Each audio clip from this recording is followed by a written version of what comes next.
Dead. He allegedly weighed 255 pounds. Now his parents are charged with murder after the boy was found unresponsive in their home. For a 7-year-old male, 7, not breathing, sounds like they're getting CPR started. She didn't like the waiting room.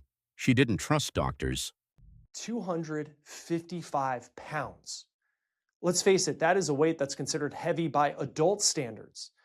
But a 7-year-old, you just continue to ask yourself, how is that even possible?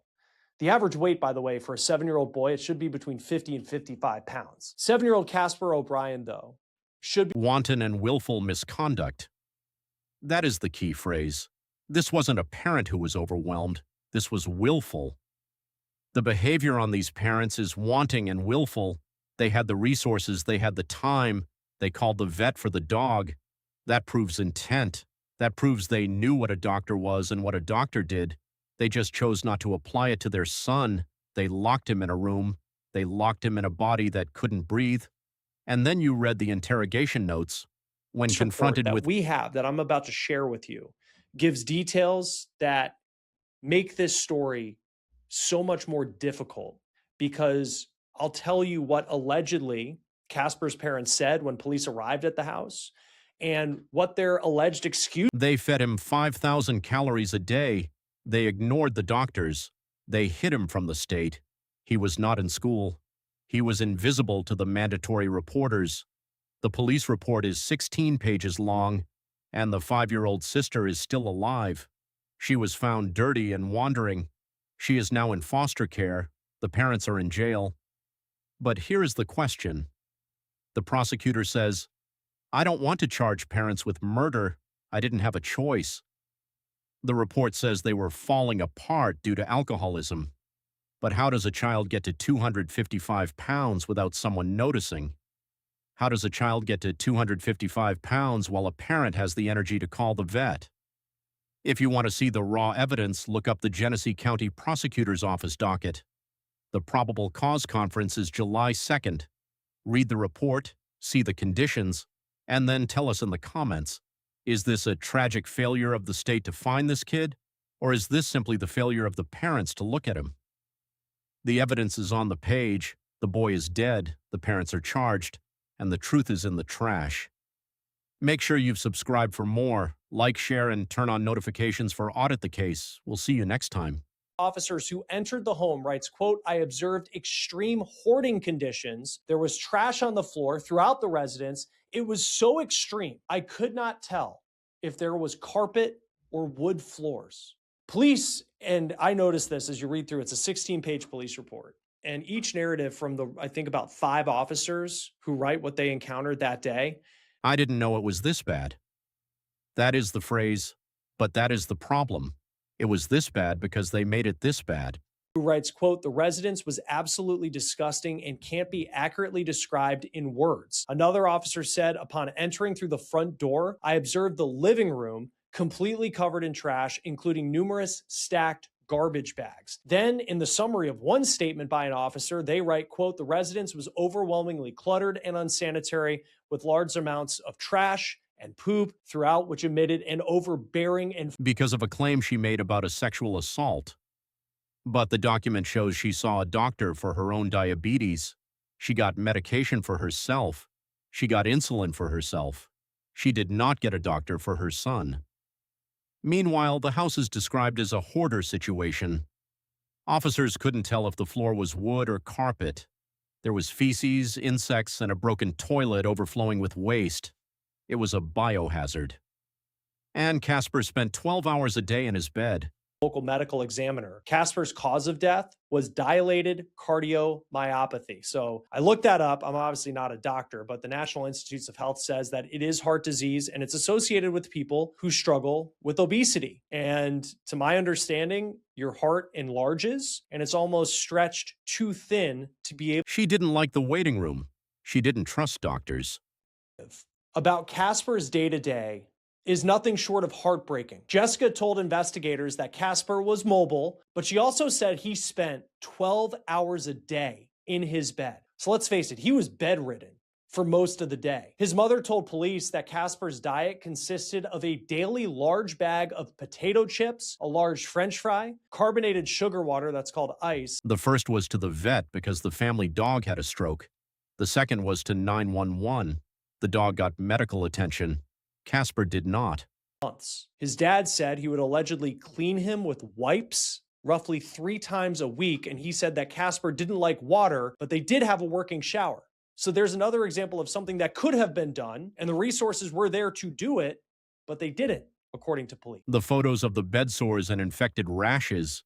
Jessica O'Brien looked at her son's body and said, quote, but, quote, poor hygiene and filth and possible infection. Quote, Casper appeared to not have been bathed for an extended period of time. Dirt, dead skin, and unknown buildup was observed all over Casper's body. Casper had long hair that appeared extremely dirty and began to dreadlock in several areas, indicating that it had not been brushed in a long time. Casper's fingernails were very long, unkempt, and filthy. Upon examining Casper's skin folds and armpits, the officer writes, I observed redness and open sores that appeared to be infected with redness and swelling around the affected areas. It also says, quote, I observed some of... Didn't like water. Let's stop right there. Before we go deeper into the police documents, make sure you're subscribed to Audit the Case. We don't just cover the headlines, we follow the evidence. By the time police arrived, Jessica O'Brien had already made 2 calls that morning. Had a stroke the night before Casper died, and she got up that morning to make a vet appointment. Think about that. Her dog allegedly has a health issue. So the first thing she does, call the doctor for that dog. He died at the hospital from dilated cardiomyopathy, a heart condition. The cause of death? Morbid obesity. But here is where. That Jessica said that she and Damien would go to the doctor regularly, and her most recent appointment was the month before her son died. On top of that, she says that Damien's job, which was working in IT, it came with good health benefits with a copay of just $20. Now, when asked why she did not take her nonverbal autistic son to a doctor, police... The residence was overwhelmingly cluttered and unsanitary with large amounts of trash and poop throughout. And in the middle of this was Casper O'Brien. He was 7 years old. He stood 4'2". He... say inconvenience was the reason. She didn't like the fact that she would have to go and wait in a waiting room for a long time, then see a doctor, and then after 5 minutes... I observed extreme hoarding conditions. That is the forensic euphemism, but what they walked into defies any clinical term. Imagine a house where the floor is invisible, buried under garbage bags and debris, where the smell is so overpowering that officers write, quote, then after 5 minutes, the doctor would say her son was okay. She also told police that she had a distrust of doctors because she claimed she was sexually assaulted by a doctor.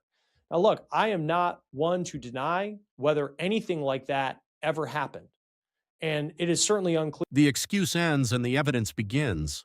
The parents had health insurance. Damien O'Brien was a cloud engineer with a good salary. There was no financial barrier. In fact, Jessica had just seen a doctor herself the month before. But according to the police report, when asked why she didn't take her nonverbal autistic son for 2 years, she said, and I quote, originally claimed that the sores on Casper's backside were only there for a month. They note that originally she claimed that they were only there for a couple of days. She then said that she had no idea that Casper had rashes on his body. Weighed 255 pounds. That's an NFL linebacker. But to his parents, he was just a boy who, they said, Casper. Jessica stated Casper was still mobile, but he would lay in bed for approximately 12 hours a day. Jessica was then asked if her and Damien ever discussed their concerns for Casper's medical state and the condition that he was in. Jessica stated, quote, no, we were falling apart at that point. Casper O'Brien, 7, not breathing. That is the first line of the 911 call. On the morning of November 4th, 2025, something had finally gone wrong in the O'Brien household. Something that couldn't be hidden inside the trash. The police report reads, quote, happened. Michigan prosecutors don't see what happened to Casper, though, as just an act of child abuse or neglect, even though allegedly it certainly is that. They are calling this murder. Jessica and Damien are charged with second-degree murder, torture, and 3 counts. The first was to the vet because the family dog had a stroke. The second was to 911. The dog got medical attention. Casper did not. Here's what comes to mind to me: wanton and willful. The behavior on those parents is wanton and willful. You don't put a kid in school. They said he was nonverbal and autistic, never had him diagnosed. The other child is also morbidly obese and wandering around unclothed. This is intentional behavior by these parents. And you have to talk about the intentional part of the behavior. They fed him 5,000 calories a day. They ignored the doctors. They hid him from the state. He was not in school. He was invisible to the mandatory reporters. The police report is 16 pages long, and the 5-year-old sister is still alive. She was found dirty and wandering. She is now in foster care. The parents are in jail. But here is the question. The prosecutor says, "I don't want to charge parents with murder. I didn't have a choice." The report says they were falling apart due to alcoholism. But how does a child get to 255 pounds without someone noticing? How does a child get to 255 pounds while a parent has the energy to call the vet? If you want to see the raw evidence, look up the Genesee County Prosecutor's Office docket. The probable cause conference is July 2nd. Read the report, see the conditions, and then tell us in the comments, is this a tragic failure of the state to find this kid, or is this simply the failure of the parents to look at him?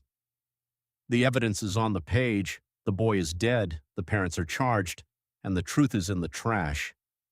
Make sure you've subscribed for more, like, share, and turn on notifications for Audit the Case. We'll see you next time.